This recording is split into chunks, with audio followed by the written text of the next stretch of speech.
nueva generación. A principios de 2018, Etiopía estaba sumida en una ola de violencia, de enfrentamientos raciales y una represión política durísima hacían que la estabilidad del país pareciera a punto de venirse abajo. Además, aunque económicamente las cosas han funcionado bastante bien en los últimos años, también se han producido algunos desequilibrios. Una deuda extranjera no precisamente pequeña, una gran escasez de divisas como consecuencia de las grandes inversiones y, como la población crece muchísimo, un desempleo juvenil bastante pero que bastante alto.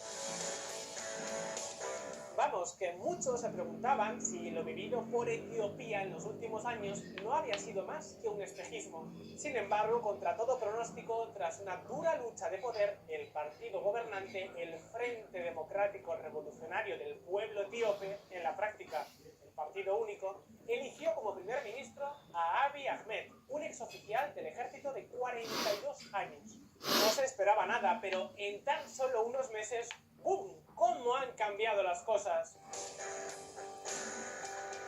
Fijaos, desde que llegó al poder, Abiy Ahmed ha puesto en libertad a muchos presos políticos, ha pedido disculpas por los abusos del gobierno, ha denunciado a altos cargos de los servicios de inteligencia y de las fuerzas de seguridad por haber cometido terrorismo de Estado, ha impulsado el acuerdo de paz con Eritrea, ha anunciado una modificación de la Constitución para establecer la limitación de mandatos y ha comenzado a desmontar la censura política y a pedir a los periodistas exiliados que regresen a casa.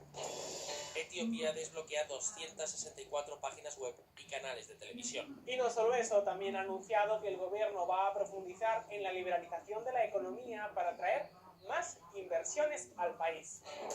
Etiopía abre la puerta al mundo con un plan de privatización sin precedentes. Claro que, como os podéis imaginar, tantos cambios no han sentado nada bien a muchos miembros de la élite del país. Y la respuesta no se hizo esperar. Un muerto y 156 heridos en el atentado contra un acto del primer ministro de Etiopía. El pasado 23 de junio de 2018, durante un acto político en el corazón de Addis Abeba, en el que el presidente vestía una camiseta de Nelson Mandela, hubo quien trató de poner fin a esta especie de transición política. Sin embargo, fallaron y ahora el primer ministro parece tener muy claro que tiene que pisar el acelerador.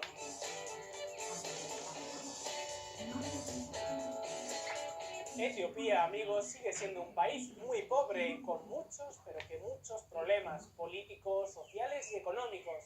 Sin embargo, el que un día de no hace mucho tiempo fue considerado el país más miserable de la Tierra, hoy parece tener una oportunidad para despegar.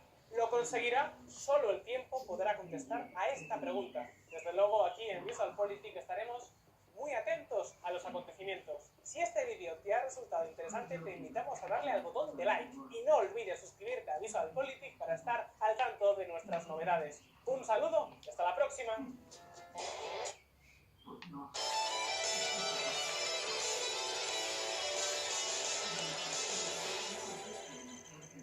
Os voy a hacer una pregunta y no vale buscarlo en Google. ¿Cuál es el país que tiene más mujeres en el Parlamento? Muchos estaréis pensando en Noruega, Suecia o tal vez Gran Bretaña. Pues nada de eso. La respuesta es Ruanda, uno de los lugares más pobres del África subsahariana. Estoy seguro de que muchos ya conocéis este país, al menos los que tengáis cierta edad. En el año 1994, el genocidio ruandés salía en los informativos de todos los periódicos. Hablamos de una de las mayores atrocidades de la historia de la humanidad. En solo 100 días, el gobierno ruandés masacró a casi 1 millón de personas de la forma más salvaje que os podáis imaginar. Para que os hagáis una idea, eso significa que 1 de cada 5 ruandeses fue asesinado. Durante décadas, Ruanda fue un sinónimo de catástrofe humanitaria, de hambrunas sistemáticas y un recordatorio de lo más oscuro de la condición humana. Sin embargo, hoy en día, en el año 2017, 23 años más tarde, Ruanda se está convirtiendo en algo muy distinto. Reflexiones de Ruanda, invirtiendo en una de las economías de más rápido crecimiento del mundo. Tal Tal cual como lo oís, Ruanda se está poniendo de moda en el mundo financiero. Un país que antes solo aparecía en los anuncios de ayuda humanitaria, ahora empieza a salir en la prensa económica. Su presidente, el eterno Paul Kagame, se ha convertido en la nueva rockstar africana. Se pasea por escenarios tan prestigiosos como Harvard o el Instituto Brookings. Sí, vale, todos reconocen que su estilo de gobierno es un tanto autoritario, que eso de llevar más de 17 años en el poder y decir que ganas elecciones con el 96% del voto es de todo menos democrático. Pero ¿quién se atreve a reprocharle algo al hombre que está sacando Ruanda de la pobreza? Las cifras hablan por sí solas. Desde que Paul Kagame está en el gobierno, los ruandeses casi han triplicado sus ingresos y la población que vive en la pobreza extrema se está reduciendo año tras año. Así que la pregunta es, ¿cómo han llegado hasta aquí? Y lo que es más importante, ¿realmente es tan impresionante el éxito económico de este país o hay alguna letra pequeña? Hoy vamos a responder a estas preguntas y vamos a contaros una historia que al menos a mí me ha hecho cuestionarme muchos de mis principios. Preparaos porque el vídeo de hoy va a ser cuanto menos intenso. Odio prefabricado.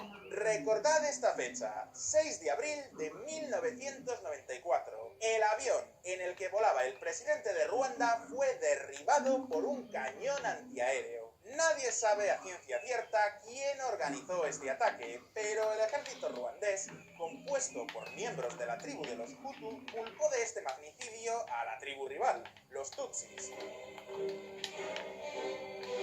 Los Tutsis eran una minoría dentro de Ruanda que vivían en una situación de apartheid. Los medios locales se referían a ellos como cucarachas y muchos de ellos habían escapado a campos de refugiados en los países vecinos. Sin embargo, nadie podía esperar que este magnicidio fuera a desatar semejante carnicería.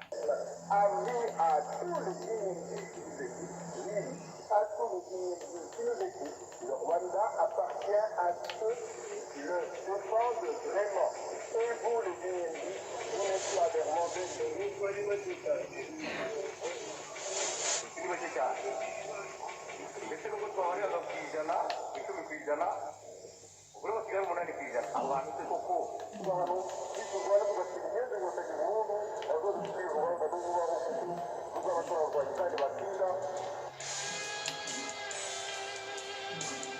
Mientras estos mensajes se difundían por la radio, el ejército ruandés estaba repartiendo machetes y garrotes entre la población civil. Si alguno de estos Hutus mostraba algún signo de clemencia con sus vecinos Tutsis, se arriesgaba a ser ejecutado por colaboracionismo. Eso explica que muchos ruandeses ejecutaran a sus mujeres Tutsis a garrotazos o que incluso algunas iglesias católicas se convirtieran en auténticos mataderos humanos. En tan solo 100 días, casi 1 millón de personas murieron a machetazos por sus propios vecinos.